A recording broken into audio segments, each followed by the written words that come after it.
très rapidement, on va vous présenter le dispositif. Donc, les dispositifs qu'on va vous présenter sont des dispositifs existants et dans le cadre de l'innovation peuvent être des leviers d'une gestion modernisée et dynamisée. Donc, premier dispositif connu et éprouvé, c'est celui des critères de sélection aux emplois fonctionnels, donc les procédures d'agrément et l'inscription sur les shortlists. Le deuxième dispositif qu'on va vous présenter très rapidement, c'est un dispositif statutaire assez récent puisqu'on a 2 années derrière nous maintenant, qui est l'accès au grade à accès fonctionnel qu'on appelle le GRAF et l'échelon spécial. Sur les critères d'agrément pour l'accès aux emplois fonctionnels, donc ils sont construits pour apprécier de façon objective le parcours professionnel du candidat. Il s'appuie toujours sur un parcours professionnel qui est gradué et qui est gradué aussi en fonction du type d'emploi fonctionnel sur lequel la personne va candidater, puisqu'on a plusieurs types d'emplois fonctionnels. Et ça vise aussi donc à valoriser des parcours professionnels significatifs et des mobilités réussies. Donc juste des chiffres un peu clés.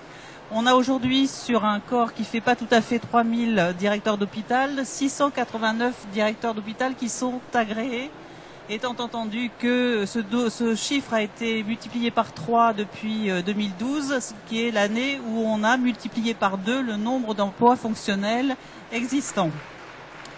Les critères d'inscription sur les shortlists, ça vise à faire quoi? Donc à conserver l'équité dans la gestion nationale des directeurs d'hôpital, pour avoir la meilleure adéquation possible entre le profil du candidat et le profil de poste. Ça prend en compte les évaluations et l'aptitude du candidat par rapport aux fonctions qu'il souhaite exercer. Et c'est aussi assurer la promotion des candidatures féminines à parcours professionnel comparable, je tiens à le signaler.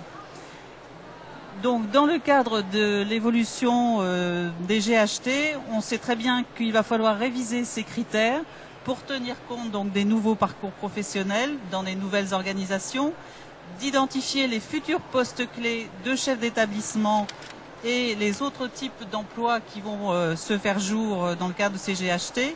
Et c'est donc aussi bien sûr réinventer des parcours d'excellence qui ne sont pas forcément uniquement que des postes de chefs d'établissement, mais qui sont aussi des métiers de management complexes, de haute expertise ou d'animation et de coordination transversale. Merci. Alors je vais vous centrer mon propos sur le dispositif qu'on appelle le GRAF. En introduction, juste pour situer les choses, on a vu les modernisations de structures, des instances qui nous ont été présentées. Là, on est sur le champ d'innovation statutaire et de l'évolution, du déroulement de carrière des directeurs.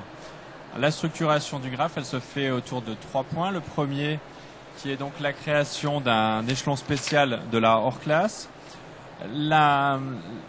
L'originalité du dispositif, ce qui en fait la caractéristique, c'est la création d'un quota d'accès. Alors c'est un quota qui est évolutif puisque il a d'abord été de 7% et à terme il sera de 10% en 2018. Par ce biais, en 2014, la première année, 179 directeurs ont été nommés à l'échelon spécial.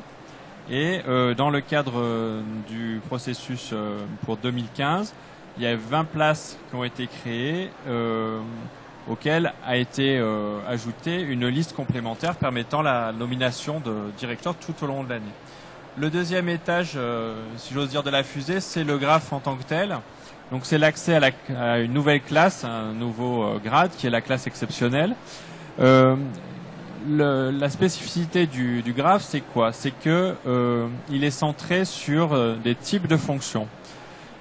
Il y a 2 viviers qui ont été créés. Le premier, qui donc prend en compte les emplois fonctionnels ou les emplois de direction à forte responsabilité de type de direction générale de CHU ou de CHR. Et un deuxième étage où là, on est centré sur des fonctions de haute responsabilité sur une période de 10 ans et non plus de 8 ans comme sur le premier vivier. Là aussi, il y a un quota qui est basé sur l'effectif du corps qui est à terme sera de 20%. Et dans ce cadre, on observe que 103 personnes ont été nommées au titre de 2014 et 40 nouvelles nominations sont intervenues au titre de 2015. Dernière étape, c'est l'échelon spécial de la classe exceptionnelle qui là est réservé à un effectif de 15% maximum de la classe exceptionnelle, mais qui est réservé à des emplois spécifiques et qui n'a été mis en œuvre que cette année au titre de 2015 pour les personnes qui, sur une période donnée, ont occupé des emplois de haute responsabilité de type DG de CHU, DG de CHR. Alors, ensuite, on vous a reproduit la grille indiciaire. Bon, je pense que on peut passer. Étant donné qu'on a mis en place des quotas, on a dû établir des règles en lien avec les organisations syndicales qui permettent de départager les candidats. Donc ces règles, on a pris 5 critères de départage. Le premier qui était de prendre en compte en priorité les directeurs qui étaient proches de la retraite, ceux qui étaient en prolongation d'activité, ceux qui avaient atteint l'échelon le plus élevé, l'âge et la durée qui était d'ancienneté dans le grade de la hors échelle. La mise en place l'apparition du texte sur le grave a eu des effets sur les emplois fonctionnels et donc amène à une réécriture des textes sur les emplois fonctionnels pour une mise en cohérence entre les différents textes. Donc les modifications qui vont intervenir tiennent à des modifications d'ordre rédactionnel permettant d'homogénéiser le dispositif et d'arriver à une bonne cohérence.